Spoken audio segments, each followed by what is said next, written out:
1857 की तहरीक जंग आज़ादी है, इसके अंदर ख़ानदान आला हज़रत का क्या रोल है? ख़ानदान आला हज़रत का डायरेक्ट बिलवास्ता और बिलावास्ता दोनों तरीक़ों का रोल है। किस तरह जी?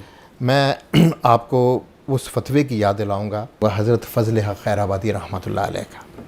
ये वो फतवा था जो कि अहले सुन्नत व जमात से ताल्लुक़ रखते थे और इस फतवे से 1857 में बड़ा दवाम मिला और उस वक्त जितने भी मुसलमान थे वो इस फतवे के वो लब्बैक कहते हुए अंग्रेज़ों के ख़िलाफ़ जंग आज़ादी में शरीक हुए।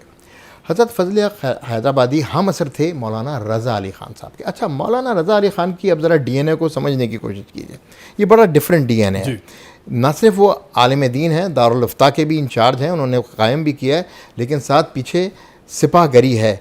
तो यहाँ पर उन्होंने जनरल बख्श खान के साथ मिलकर जंग आज़ादी में बाकायदा हिस्सा लिया। ये बहुत बड़ा काम है। और कुछ किताबों में रिवायतों से ये भी मौजूद है कि जंग आज़ादी के दौरान उनकी जो उनकी परफॉर्मेंस थी उसकी वजह से अंग्रेज़ों ने उनके सर पर 500 रुपए का इनाम भी रखा था उस ज़माने में।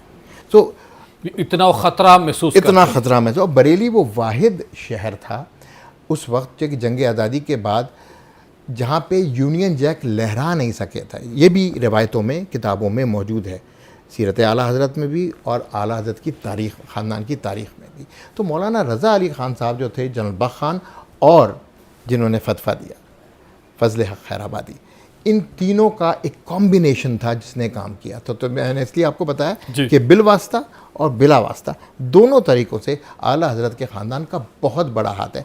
अगर 1857 की जंग आज़ादी के बाद इमाम अहमद रज़ा के किरदार पे अगर आप बात करें तो वो भी मैं आपको बता सकता हूँ कि उनके भी फतवा में हुर्रियत थी।